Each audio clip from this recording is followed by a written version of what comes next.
Here he comes. Ladies and gentlemen, you've heard him on KRLA. You've seen him at neighborhood council meetings around the city. And here he is, fresh from Dallas, Texas, actually. Kevin James. It's a lot nicer here than Dallas today. Well, I do live here, though, Steve. I know. Is Dallas for the weekend? He's a jet setter. Dallas for the weekend? Dallas for the weekend, visiting your mother. Yes. So, Kevin James, you're living the good life. You're extremely happy. What would motivate you to run for mayor? The question of why would you run for mayor? I have been covering the city for a decade. I'm 48. I was a federal prosecutor here in Los Angeles for a long time. City Hall corruption, government corruption always upset me. Started covering the city on the air, and I started realizing, Stephen, that it really is going to take a fundamental change in City Hall and a change of personnel if we are to get around so many of the blockades that have been put up to progress in our city. We need jobs in the city of LA with a 15% now real unemployment rate. 14.8% was announced by the city council just last week in the city of LA, which has an amazing talent pool. The weather here year-round, the port of Los Angeles, the entertainment industry is here. We have so many foundations and so many bases on which to grow, and we have 15% real unemployment. We also have a problem here with infrastructure money, and this is something that I think is important to the Bikeside audience and to cyclists around the city. Infrastructure money isn't being spent on infrastructure. Infrastructure money, is being spent other places in the city. Oh, closer? Yeah. A radio host needs to know how to learn to use a microphone. But one of the things that I and I'm serious about this, I know I say it tongue-in-cheek at times, but something that I'm serious about is finding a city engineer that knows how to make a manhole cover level with the street. Yeah. You know, we don't have that in the city of Los Angeles. We haven't had it in the city of Los Angeles, as you see in our streets. And I talked to a street services guy recently, and it is an aspect of just spending money on what money should be spent on, and instead it's being shuffled from various department to various department. I also think, Stephen, that we have to, I know I'm getting off the topic a little bit of Bikeside, but we really do, for the future of Los Angeles, have to do something about our public school district. Also, as you know, corruption is something that's very important to me in the sense that it is not difficult to root out.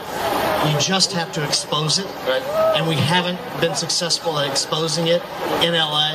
Now, so those are kind of the 5 big points of why I'm running. When you talk about rooting out and exposing corruption or malfeasance or just simple, straight-up, borderline illegal mediocrity, yes. What experience do you have enforcing the law? Well, I was a federal prosecutor for a number of years in Los Angeles, and so I have as a matter of fact, I'm the only prosecutor in the field. I think that's important. So I have real experience enforcing the law and have done it in the federal courthouse, which is just on the other side of City Hall. So, and that, the big one? You can't see it from here. The federal courthouse. Okay. Right. And currently there is an FBI investigation right now of a number of our city departments, which is very frustrating to see that happen in the city of Los Angeles. We have a federal grand jury that is seated today investigating a number of departments in the city of LA, and that's new territory for us. Right. I'm glad that they're here, but what's sad is that we have allowed the city to get to that point because people haven't been paying attention to city government. That's why it's so great to see so many people out today that are paying attention to their city government. Whether you agree with them or disagree, I always say, if you want to find someone that you agree with 100% of the time, you have to run for office yourself. Otherwise, you're going to disagree. Yep. Now, across the street over here, we've got the Caltrans building, and a lot of federal and state money comes through their hands. Money that goes to our streets, our infrastructure, our sidewalks. And so we don't do a very good job of getting that money across the street. What can we do? If you're mayor, what will we do to get that money where it belongs? So one of the things, one of the most powerful tools the mayor has is the bully pulpit. And so much of the reason things are allowed to be tied up in the bureaucracy of government is because people don't know about it. And if you spend the time educating the people and putting real pressure. One of the things that I say that's unique about my candidacy, Stephen, I am the only outsider. I understand that there is, I'm not the only person who has entered the political arena for the first time, but I'm the only person that is not an insider at City Hall. And what makes my experience unique is that I have 10 years of going directly to the public to get things done. No one else has that experience.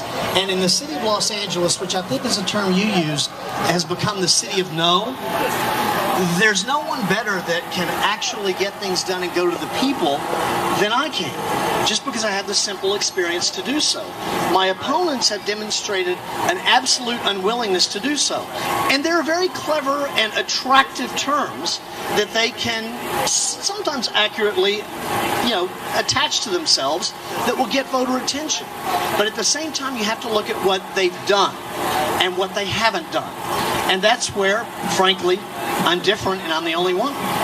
Now, I do know you've gotten a few things done because we worked together on them. We have. So, well, there you go. Measure B was a big one. We got some of the Measure B8 here, and I consider myself one of the Measure B8M because I wasn't one of the named defendants in the lawsuits, but I was the media figure that they targeted most. Because we were exposing, again, what I believe was deceit and dishonesty from that building right there that wanted to take billions and billions of dollars of LA residents' money and funnel it into a program that we had no answers on. And the information that we were getting from the establishment was not true. Right. And when, as much as we want to, advance a solar program in the city, we have to do it the right way. And part of the problem, when we can't start from the concept of the truth, we can't make any progress. All right, so the moral of the story there is... Cut short? No. Okay. Alex was saying that I should urge these cyclists to come on over here for a moment, meet Kevin James, mayoral candidate for the city of Los Angeles. By the way, Kevin James has a test question for all candidates. And I've heard it. Why? Because he gave me the test. So, Kevin, here it comes. How do you say the name of our great city? Los Angeles? There you go. Did I give you that question, Steve? You did. You challenged me. You said, let me hear you say, Los Angeles. I know why I did that, yes. Yeah. I did give Stephen Box that question. We have a city councilman that has trouble pronouncing Los Angeles. Which is, one would think, the test to get into City Hall. Can you at least name the city? That you, which you represent. All right, cyclistas. Stephen, wait a minute. You can't, having been a candidate yourself, and you give a radio host a microphone with an audience of people that are busy, which generally they are when they're listening to my show, I've got to take the opportunity to ask you a question or two. Yes. Because that's happened to me a number of times. All right. For Bikeside, LA. Yes. Okay. What would you consider the number one issue? All right, I know we're talking about making Los Angeles more cycle-friendly. I get that. But the number one issue that can be done, and that can be done in short order, what would that be if you were given one? All streets are a street that a cyclist will ride. Equality on the streets. Everybody has a place on the streets of LA. I can say it 100 different ways, but there's no other thing that's more important than the fact that our streets need to be complete. They need to work for skateboarders, they need to work for rollerbladers, they need to work for cyclists, they need to work for people in wheelchairs, on unicycles, taking the metro, driving a car, kayaks. Let me tell you something that I perceive as potential obstacles there. There are the obvious obstacles. But there are other obstacles. There are other obstacles that I see. For instance, oftentimes I'll see in a part of the city where cyclists and where bikes can enhance commerce and can enhance the economy. I'll see them strapped to one pole, one city pole, or a street sign. And we don't have enough parking for bicycles. And if I'm a business and a cyclist is coming by and they don't see anywhere that they can safely park the bike that's very valuable to them, obviously, or they wouldn't be on it, they're going to go on and they're going to go to the next place where maybe they can find somewhere that is safe to park their bike. That's right. And so as that business owner, it's very frustrating to me to see that business right away.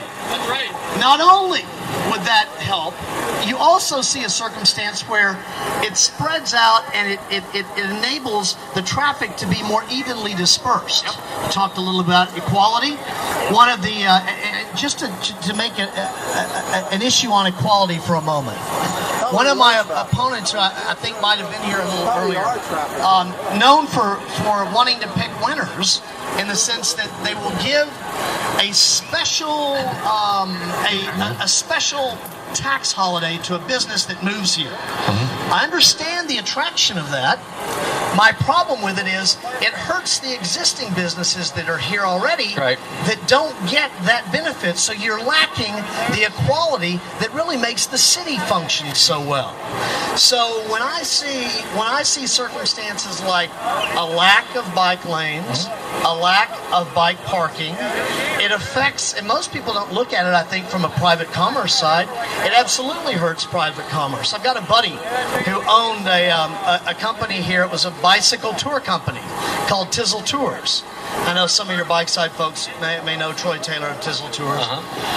You know, and just some of the common sense, like so many things at City Hall, some of the common sense problems that are so obvious, we can't seem to get our hand around. And I think part of the reason we can't seem to get our hand around it, Stephen, is that we just don't talk about it enough. Right. You know, I'm drinking water out of a Rebel Without a Car bottle here, and Rebel Without a Car is NC's production company, and she shot a film where there were no motor vehicles used in the production of that film. In fact, all the grip and electric camera and audio and 2 camera operators was hauled by the LA Greensters. Back and forth? The camera operators? Yeah. Oh, everything, but they picked up. So Ron over there was the transpo captain for the LA Greensters. The point is, I believe there's money to be spent. Oh, yeah. But if we don't slow our streets down, all we do is shoot people to Glendale. Oh, absolutely. Santa Monica. Not just Glendale. We have to make our city more competitive again. You know what happened with a lot of these communities around Los Angeles?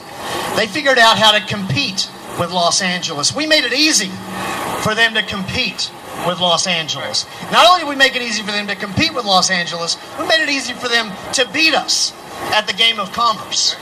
And a city that we are the county seat. Right? We are the central economy in all of LA County.